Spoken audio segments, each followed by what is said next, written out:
Atos, capítulo 21. Paulo chega a Tiro. Depois de nos apartarmos, fizemo-nos a vela, e correndo em direitura, chegamos a Cós. No dia seguinte, a Rhodes, e dali a Pátara. Achando um navio que ia para a Fenícia, embarcamos nele, seguindo viagem. Quando Chipre já estava à vista, deixando-a à esquerda, navegamos para a Síria e chegamos a Tiro, pois o navio devia ser descarregado ali. Encontrando os discípulos, permanecemos lá durante 7 dias, e eles, movidos pelo Espírito, recomendavam a Paulo que não fosse a Jerusalém. Passados aqueles dias, tendo-nos retirado, prosseguimos viagem, acompanhados por todos, cada um com sua mulher e filhos, até fora da cidade. Ajoelhados na praia, oramos, e despedindo-nos uns dos outros, então embarcamos, e eles voltaram para casa. Paulo em Cesareia. Quanto a nós, concluindo a viagem de Tiro, chegamos a Ptolemaida, onde saudamos os irmãos, passando um dia com eles. No dia seguinte, partimos e fomos para Cesareia. E entrando na casa de Filipe, o evangelista, que era um dos 7, ficamos com ele.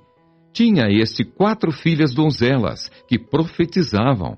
Demorando-nos ali alguns dias, desceu da Judéia um profeta chamado Ágabo, e vindo ter conosco, tomando o cinto de Paulo, ligando com ele os próprios pés e mãos, declarou: Isto diz o Espírito Santo, assim os judeus em Jerusalém farão ao dono deste cinto e o entregarão nas mãos dos gentios. Quando ouvimos estas palavras, tanto nós como os daquele lugar, rogamos a Paulo que não subisse a Jerusalém. Então ele respondeu: Que fazeis chorando e quebrantando-me o coração? Pois estou pronto não só para ser preso, mas até para morrer em Jerusalém pelo nome do Senhor Jesus. Como, porém, não o persuadimos, conformados dissemos: Faça-se a vontade do Senhor. Passados aqueles dias, tendo feito os preparativos, subimos para Jerusalém, e alguns dos discípulos também vieram de Cesareia conosco, trazendo consigo Mnason, natural de Chipre, velho discípulo, com quem nos deveríamos hospedar. Paulo chega a Jerusalém. Tendo nós chegado a Jerusalém, os irmãos nos receberam com alegria. No dia seguinte, Paulo foi conosco encontrar-se com Tiago, e todos os presbíteros se reuniram. E tendo-os saudado, contou minuciosamente o que Deus fizera entre os gentios por seu ministério. Ouvindo-o, deram eles glória a Deus e lhe disseram: Bem vês, irmão, quantas dezenas de milhares há entre os judeus que creram, e todos são zelosos da lei.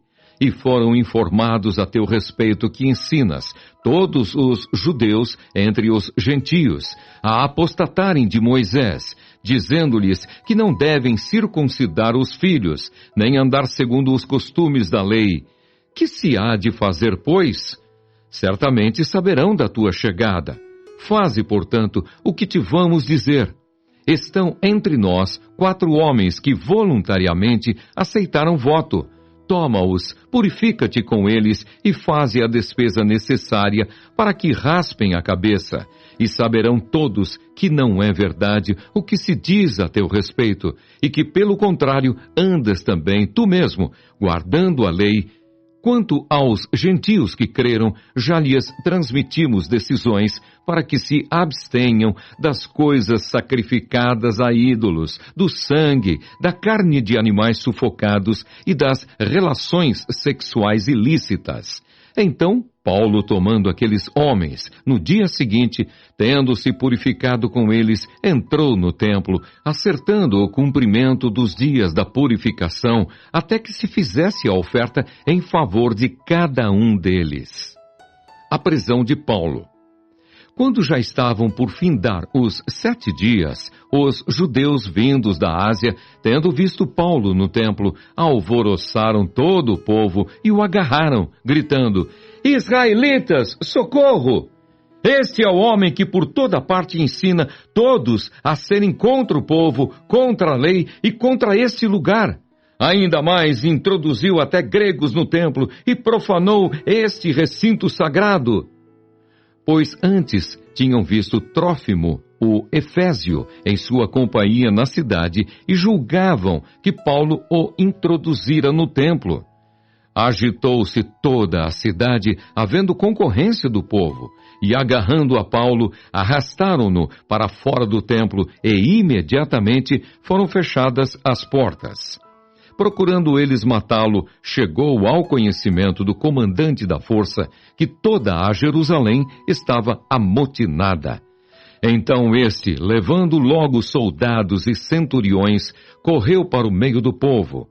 Ao verem chegar o comandante e os soldados, cessaram de espancar Paulo. Aproximando-se o comandante, apoderou-se de Paulo e ordenou que fosse acorrentado com 2 cadeias, perguntando quem era e o que havia feito. Na multidão, uns gritavam de um modo, outros de outro. Não podendo ele, porém, saber a verdade por causa do tumulto, ordenou que Paulo fosse recolhido à fortaleza. Ao chegar às escadas, foi preciso que os soldados o carregassem por causa da violência da multidão, pois a massa de povo o seguia, gritando: "Mata-o!" E quando Paulo ia sendo recolhido à fortaleza, disse ao comandante: "É-me permitido dizer-te alguma coisa?"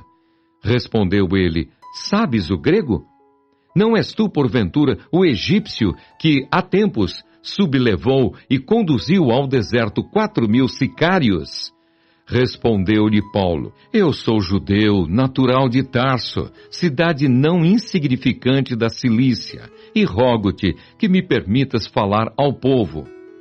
Obtida a permissão, Paulo, em pé na escada, fez com a mão sinal ao povo.